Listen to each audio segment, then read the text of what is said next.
devices. Bawal yon, illegal interception yon. For example, kung may ibang tao na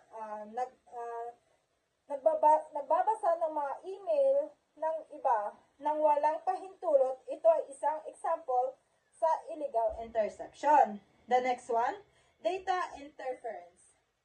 Data interference, it refers to the unauthorized alteration o pagbura o paghihimasok sa mga data na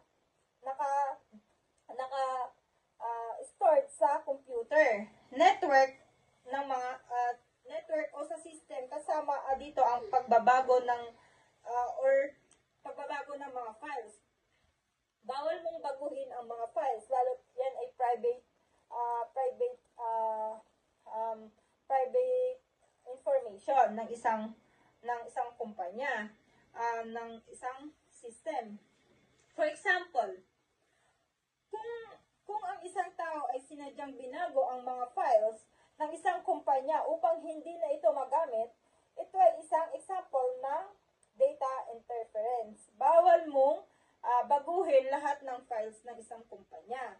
The next one, system interference. The next one, system interference.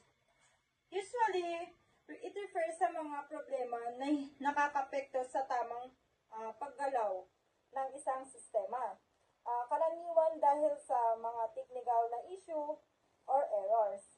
For example, habang naglalaro ka ng online games, may system na interference na nagdudulot ng pagka-lag o pagka-lag sa laro. Yun ay system interference. The next one, misuse devices. It refers sa hindi tamang paggamit ng mga electronic gadgets. For example, paggamit ng cellphone sa klase, di ba? Pinagbabawal yon sa klase, lalo pag once na nasa on class ka na hindi dapat kailangan gamitin ang cellphone. Or pag-download ng mga illegal na software gamit ang official na laptop ng kumpanya. The next one, cyber squatting. Cyber squatting, kapag ang isang tao ay nagparehistro ng domain name na katulad ng isang sikat na brand or trademark para ibenta sa mas mataas na presyo, parang ginagamit nila ang pangalan na o reputasyon ng iba para kumita lang. For example, pagrehistro ng domain na mcdonaldsonline.com,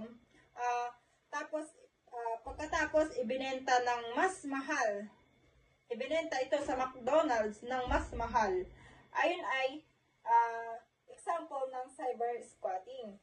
The next one, computer-related forgery.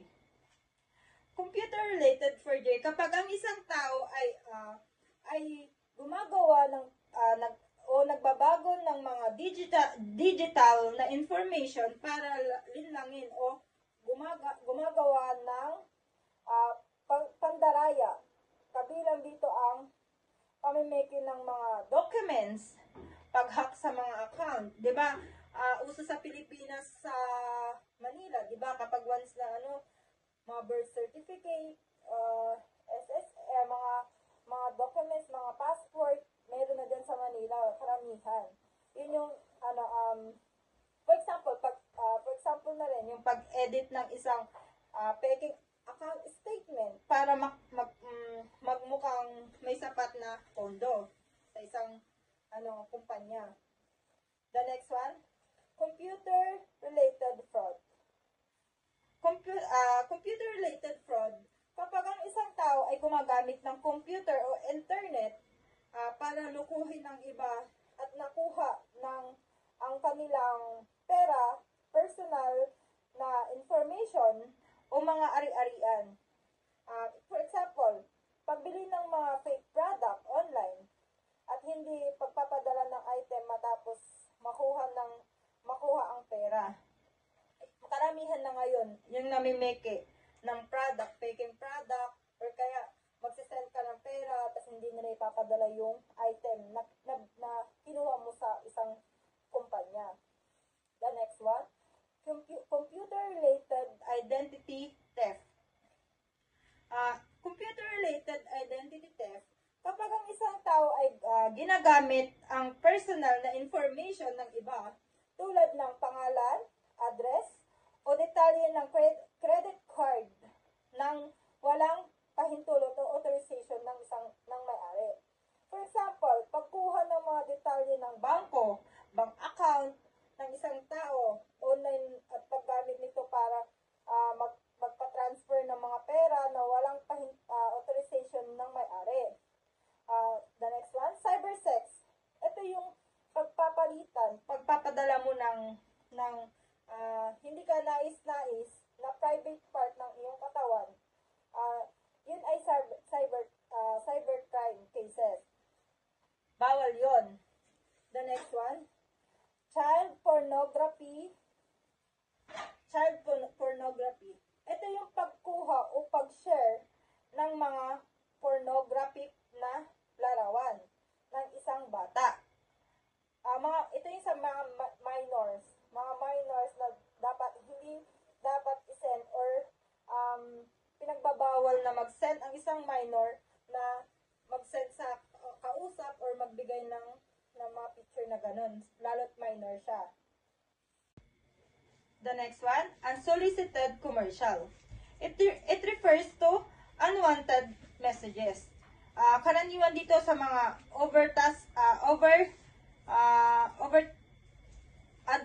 advertising. Karaniwan dito yung mga advertising sent to people without their consent na wala silang pahintulot. For example, pagtanggap ng text message mula sa isang hindi kilalang number na nag-aalok ng mga serbisyo or mga discount ng mga product.